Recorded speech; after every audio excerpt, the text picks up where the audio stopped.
Hi hello welcome to post 360. నేను మీ మురళీ రాపల్లి.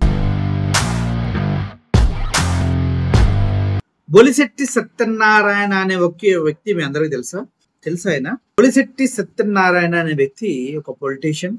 ఇతను ఈ మధ్య చాలా వివాదాస్పద వ్యాఖ్యలు చేస్తూ ఉన్నారు.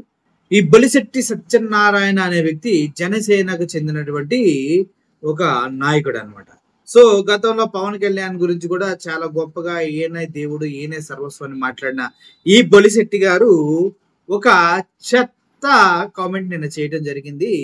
చూడటానికి చదువుకున్న వ్యక్తిలాగే ఉంటాడు కానీ నాకు తెలిసి అంత సీన్ లేదు. జస్ట్ కళ్ళజోడు పెట్టుకొని అలా మెయింటైన్ చేస్తున్నాడేమో ప్రొఫెషనల్ గా అనిపిస్తుంది. ఎందుకంటే మొన్న సింహాచలం అప్పన్న స్వామి టెంపుల్లో గోడ కూలి 8 మంది దుర్మరణం చెందిన తర్వాత ఆ ఇన్వెస్టిగేషన్ త్రిసభ్య కమిటీ వేసినటువంటి కూటమి ప్రభుత్వంలో నిజాలు నిగ్గు తేలుతూ వస్తూ ఉన్నాయి. అయితే ఆ కూటమి కమిటీ వేసినటువంటి త్రిసభ్య కమిటీలోనే ఎవరైతే అక్కడ కాంట్రాక్టర్ ఉన్నారో ఆయన క్లియర్ గా చెప్పడం జరిగింది, నేను దీన్ని కట్టనన్నాను, దీనికి నాకు సంబంధం లేదన్నాను, కానీ చిన్న గోడే కదా కట్టు, చందనోత్సవం వస్తుంది అప్పుడు బాగా కనిపిస్తుంది అంటూ అతన్ని బలవంతం చేసి డిఓ ఈఓ వీళ్ళందరూ కలిసి లోకల్ పొలిటికల్ లీడర్స్ కలిసి ఏం కాదు కట్టు మేము చూసుకుంటామని కట్టించారు.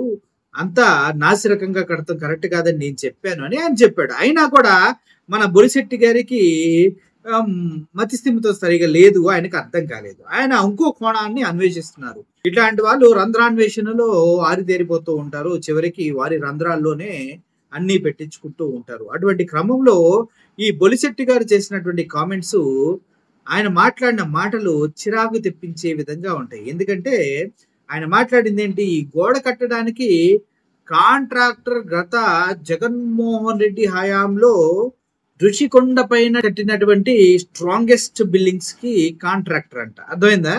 ఈయన ఒప్పుకున్నాడు ఋషికొండ పైన కట్టినటువంటి బిల్డింగ్లు చాలా స్ట్రాంగ్ బిల్డింగ్స్ అని. గ్రేట్, ఒక మంచి మాటని చెప్పారు మీ కుళ్ళుతనంతో కూడా. ఓకే, అయితే ఆ ఋషికొండ దృఢత్వాన్ని పర్యవేక్షించినటువంటి ఎగ్జిక్యూటివ్ ఇంజనీర్ రమణ, ఆయనే దీన్ని కూడా పర్యవేక్షించాడు అని చెప్తూ ఉన్నాడు ఏ సింహాచలం గోడని. సార్ అక్కడ ఎవరు లేరు, ఆయన కట్టొద్దు అని చెప్పారు, అయినా కూడా వీళ్ళు కట్టారని ఒక వీడియో వైరల్ అయింది, అది మీరు చూసి ఉండరు. బహుశా అది చూస్తే ఇలా సిగ్గు లేకుండా మాట్లాడి ఉండరేమో అనిపిస్తూ ఉంది. బొలిశెట్టి సత్యనారాయణ గారు, మీ ఏజ్కి మీరు ఇలా దొంగ మాటలు మాట్లాడతాం కరెక్టేనా అని అడుగుతున్నారు సార్ ప్రజలు. ఇంత దారుణంగా మాట్లాడతారా ఏంటి? హిందువుల పైన కోపంతో జగన్మోహన్ రెడ్డి గారే ఇది చేసి ఉంటారా ఏమో? ఈ గోడ కూలి హిందూ భక్తులు చావాలనే అన్యమతస్థులు కుట్ర చేశారా అన్న అనుమానం కలుగుతుందంట. కడుపుకి అన్నం తింటున్నావా ఇంకేమైనా తింటున్నావా? కడుపుకి అన్నం తింటున్నావా ఇంకేం తింటున్నావా? అనుమానాలు తింటున్నావా? Okay right. అసలు వైఎస్ జగన్మోహన్ రెడ్డి సింహాచలం వచ్చిందే డైవర్షన్ పాలిటిక్స్ కోసం అంట. అసలు డైవర్షన్ పాలిటిక్స్ ఏమున్నాయి భయ్య? అక్కడ డైవర్ట్ చేస్తుంది మీరు. అన్యమతస్తులు అక్కడ ఎవరు ఉన్నారు? ఎవరు లేరు కదా. అంతా సింహాచలం అప్పన్న లక్ష్మీ నరసింహస్వామి భక్తులే కదా, నిజరూప దర్శనం కోసం వెయిట్ చేస్తూ ఉన్నవారు కదా. భారీ వర్షం పడి గోడ కూలిపోయింది. అవును, భారీ వర్షం పడితే కరెక్ట్ గా సింహాచలం అప్పన్న స్వామి టెంపుల్లో ఉన్నటువంటి రిటైనింగ్ వాల్ అని చెప్పుకునే దృఢమైన గోడ కూలిపోయింది కదండి. ఇది వర్షానికి. మరి వైజాగ్ లో ఎక్కడ కూడా ఒక్క వర్షానికి ఒక్క రాయి కూడా రాలి పడ్డట్టు వార్తలు లేవు, ఒక చెట్టు కొమ్మ ఇరిగినట్టు వార్తలు లేవు. కానీ మన రిటైనింగ్ వాల్ అని చెప్పుకొని దృఢంగా కన్స్ట్రక్షన్ చేసినటువంటి ఒక వాల్ మాత్రం కూలిపోయి కింద పడుతుంది. దానికి ఇప్పుడు నువ్వు వచ్చి చిలక దోష్యాలు జాతక అర్థ సాముద్రికాలు చూసి జాతకాలు చెప్తూ ఉంది. ఒకసారి ఆయన ఏం మాట్లాడాడు వినండి ఒకసారి. నమస్తే అండి. మొన్న ఒక క్రిస్టియన్ మతస్థుడు భక్తుడు మాజీ ముఖ్యమంత్రి అయిన జగన్మోహన్ రెడ్డి గారు మన సింహాచలం దేవస్థానం గోడ కూలి ఆ ప్రమాదంలో చనిపోయిన భక్తుల్ని పరామర్శించడానికి వచ్చారు. ఆ సందర్భంగా ఆయన మీడియాతో మాట్లాడింది నేను చెప్పడం కంటే మీరు వింటే బాగుంటుందని ఆ వీడియో కూడా జత చేస్తున్నాను. ఆయన చెప్పింది ఏంటంటే, ఇటువంటి ఏమైనా జరిగితే, ప్రమాదాలు జరిగితే మనం ఏం చేయగలమని ప్రభుత్వంలో ఉన్న వాళ్ళు ఆలోచించుకోవాలి.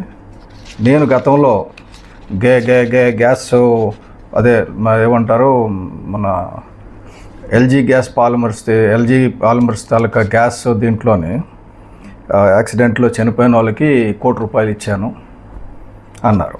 అసలు ఫస్ట్ ఆఫ్ ఆల్ ఎల్జీ పాలిమర్స్లో జరిగిన యాక్సిడెంట్కి ప్రభుత్వానికి సంబంధం లేదు. ముందు ఆ కంపెనీ నుంచి ఇప్పించాలి, కంపెనీ నుంచే ఇప్పించి ఉంటారు తర్వాత, అది అనుకుంటున్నాను నేను. అర్జెంటుగా హుటాహుటిన పరిగెట్టుకుని వచ్చి ఇచ్చేశారు. ఆ తర్వాత 2 రోజుల తర్వాత పక్కనే ఇంకొక పరిశ్రమలో ప్రమాదంలో ఇంకో వ్యక్తి చనిపోతే ఆయనకి 2 లక్షలు కూడా ఇవ్వలేరు. అలాగే ఈ సందర్భంగా ప్రజలకు తెలియజేద్దాం అనుకున్నాను. ఎందుకంటే ఆయన మృతులకు చెప్తూ ఇప్పుడు 25 లక్షలు ఇచ్చారు, నేను వస్తున్నానని భయంతో ఇచ్చారు.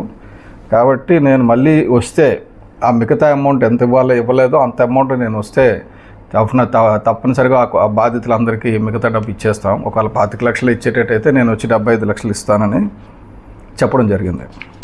ఇప్పుడు జగన్మోహన్ రెడ్డి గారు 2019 నుంచి 24 వరకు ఆయన ఉన్నప్పుడు ఎంతమంది చనిపోయారు, ఈయన ఎంత ఇచ్చాడు అనేది ఒకసారి వివరాలు చూద్దాం. ఎందుకంటే ఈయన శవాలను అడ్డం పెట్టుకొని శవరాజకీయాలు చేసే వ్యక్తి కదా, కొద్దిగా తెలియాలి కదా. 2019లో టోటల్గా ఆయన కమిట్ అయింది 45 నుంచి 65 కోట్లు కొన్ని ఏరియాల్లో. అంటే మొత్తం మీద 45 కోట్లు తీసుకుందాం, కానీ ఇచ్చింది 0. 2019లో జరిగిన యాక్సిడెంట్స్, 2019లో జరిగిందేంటి, అక్కడ ఇండస్ట్రియల్ యాక్సిడెంట్స్, మైనర్ యాక్సిడెంట్స్, అలాగే మునిగిపోయి చనిపోయిన వాళ్ళు, తగలబడిపోవడం వల్ల చనిపోయిన వాళ్ళు, వీళ్ళందరూ కలిసి మొత్తంగా ఒక 150 చావులు ఉన్నాయి. దానికి సంబంధించి ఆయన ఇవ్వాల్సి వస్తే 150 కోట్లు ఇవ్వాలి, కానీ ఆయన ఇచ్చింది 0. అనౌన్స్ చేసింది మాత్రం 2 లక్షలు, అది కూడా ఇవ్వాల.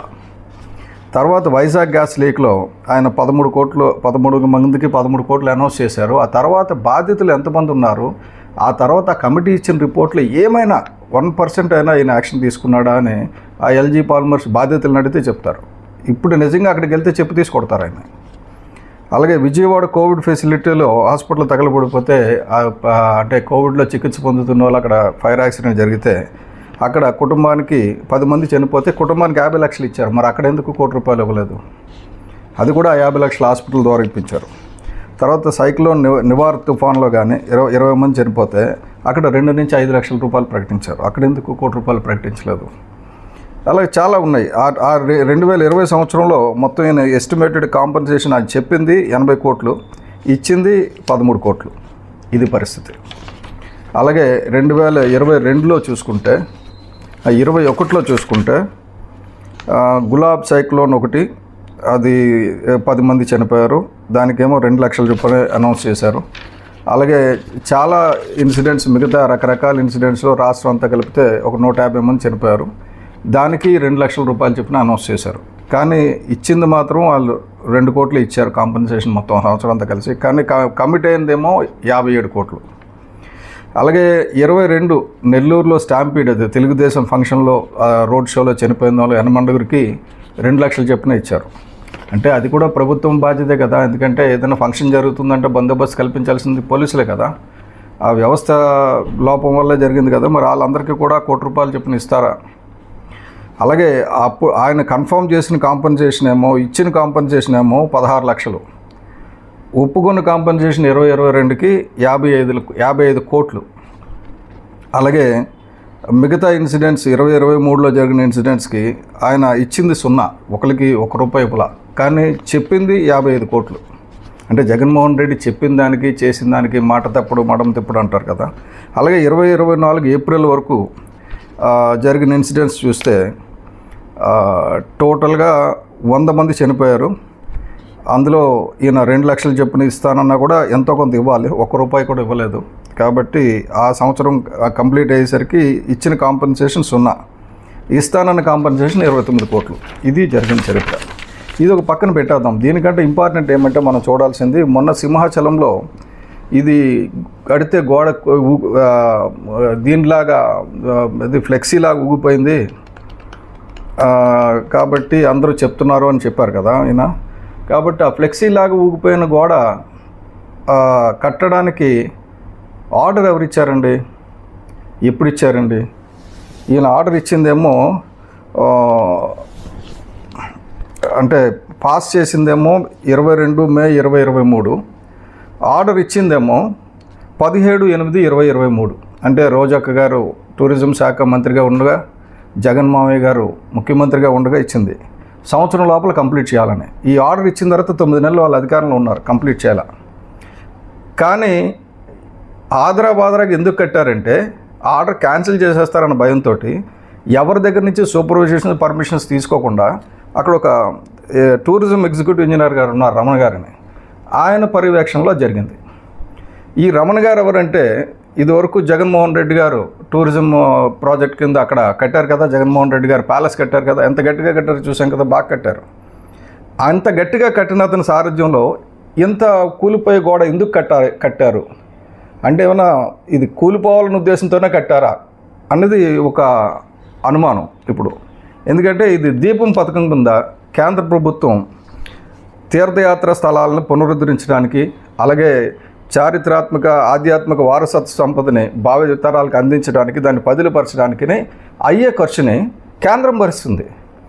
ఆ కేంద్రం 54 కోట్లు సింహాచలంకి అది దీపం అది ఏమంటారు ప్రసాదం పథకం కింద ఇస్తే దాంట్లో ఆర్డరు ఈయన ఇచ్చారు. ఎవరో ఆయన కంపెనీ పేరు కూడా Anantha Rao and company, K Anantha Rao and కంపెనీకి వైసీపీ ప్రభుత్వం ఇచ్చింది. అందులో భాగం ఇది. అంటే వాళ్ళు కట్టినవి వైసీపీ జగన్మోహన్ రెడ్డి గారు ఉండడానికి నివాసం గురించి కట్టిన ఋషికొండలో ప్యాలెస్ ఏమో గట్టిగా కట్టాడు. ఇక్కడ ఆదరాబాదరాగా ఏ సూపర్విజన్ లేకుండా కట్టిందేమో కూలిపోయేటట్టు కట్టారు. అది కూడా దగ్గరలో ఉంది, పెద్ద భక్తులు ఇక్కడికి వస్తారు జనసందోహం తెలిసిన తర్వాత ఏమో ఇది జగన్మోహన్ రెడ్డి గారే రాకపోతే వాళ్ళ తాలూకాలో కావాలని చేయించిన కుట్ర అని ఎందుకు అనుకోకూడదు మనం ఆ దిశగా? ఎందుకంటే 3 రోజులు అయ్యింది, రిపోర్ట్ వచ్చింది. రిపోర్ట్లో ఎవరు తప్పులు చేశారో ఎగ్జిక్యూటివ్ ఇంజనీర్ రమణ గారిని కానీ, అలాగే ఎగ్జిక్యూటివ్ ఆఫీసర్ సుబ్బారావు గారిని కానీ, రాకపోతే వీళ్ళ అందరికీ ఆ టూరిజం కాంట్రాక్టర్ అనంతరావు కానీ, రాకపోతే ఆ సబ్ కాంట్రాక్టర్ లక్ష్మణరావు కానీ, వీళ్ళందరికీ శిక్షలు పడతాయి. కానీ ఇప్పుడు ఆలోచించాల్సింది ఏంటంటే మనం ప్రభుత్వం కూడా ఇటువంటిది అంటే మన హిందువుల తీర్థయాత్ర ప్రాంతాల్లో ఏమైనా అలజడి సృష్టించడానికని ఏమైనా అన్ని మతస్థులు ఏమైనా ప్లాన్ చేసి ఉంటారా అన్నది కూడా ఆలోచించాలి. అది తెలిసి చేశారా జగన్మోహన్ రెడ్డి గారు, తెలియక చేశారా? ఎందుకంటే ఇది జగన్మోహన్ రెడ్డి గారి హయాంలో ఇచ్చిన కాంట్రాక్టు, రోజా హయాంలో ఇచ్చిన కాంట్రాక్ట్. సంవత్సరం లోపల కంప్లీట్ చేయాలని ఇచ్చిన 54 కోట్ల కాంట్రాక్ట్లో భాగం ఈ గోడ. ఇది ఎవరు కట్టారు అంటే ఎవరు సూపర్విజన్ లేదు, ఓన్లీ రమణ గారి సూపర్విజన్. కాబట్టి ఈ చిదంబరం రహస్యం ఏంటో జగన్మోహన్ రెడ్డి గారు ఇంకో ప్రెస్ మీట్ పెట్టి చెప్పాలి. ఎందుకంటే ప్రెస్ మీట్లు పెట్టడం మీకు అలవాటు కదా, ఇప్పుడు ఈ మధ్యన వస్తున్నారు కదా, కొద్దిగా ప్రెస్ మీట్ పెట్టి చెప్పండి. ఇది నా టైంలో ఇచ్చిన కాంట్రాక్టు, నా రోజమ్మ ఉండగా ఇచ్చిన కాంట్రాక్టు, మా కాంట్రాక్టర్ చేసిన తప్పిదం, దీన్ని వీళ్ళు సూపర్వైజ్ చేయలేదు. సూపర్వైజ్ చేయనందుకు మాత్రం డెఫినెట్గా ఇప్పుడు ప్రభుత్వాన్ని కానీ ఇప్పుడు అధికారులను కానీ నిందించాల్సిందే, దానికి అనుమానం లేదు. కానీ అసలు ఏ సూపర్వైజన్ లేకుండా అడావిడిగా కట్టడం వెనకతల ఉన్న కుట్ర కూడా ఒకటి బహిర్గతం చేయాలని చెప్పి నేను ప్రభుత్వాన్ని కోరుకుంటున్నాను. Thank you. ఈ 9 నిమిషాలు సుదీర్ఘమైనటువంటి సొల్లు వీడియోలో కేవలం జగన్మోహన్ రెడ్డిని టార్గెట్ చేస్తూ మాట్లాడటమే జరిగింది. కానీ సో కాల్డ్ సనాతని అనే పేరు చెప్పుకొని రంగురంగుల బట్టలు వేసుకొని ఊగిపోయి మాట్లాడిన ఒక సనాతన ధర్మానికి రక్షకుడుగా ఉన్న ఒక వ్యక్తి మాత్రం రాల. ఆయన గురించి ఎందుకు మాట్లాడరు? ఆయనే సార్, ఆయన గురించి ఎందుకు మాట్లాడరు? ఆయనే మీ గురువు గారు పవన్ కళ్యాణ్ గారు. ఇక్కడ ఇంతమంది చనిపోతే పెళ్లిలో ఫోటోలతో సెల్ఫీలతో డించక ఆడుతున్నాడు తెలుసా? సిగ్గుందా లేదా మీ నాయకుడికి? లేదు అంటారా? ఉంది అంటారా? ఉంటే మరి రావాలా సనాతన ధర్మాన్ని అంతమంది చనిపోయినప్పుడు? లేదు అంటారా?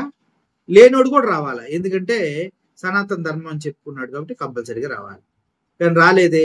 బొలిశెట్టి సత్యనారాయణ గారు, మీరంత ప్లెజెంట్ గా సాఫ్ట్ గా ఉన్నారు కానీ చాలా క్రూయల్ మైండ్ సెట్ మీది అని అనిపిస్తుంది ఈ వీడియో చూస్తూ ఉంటే.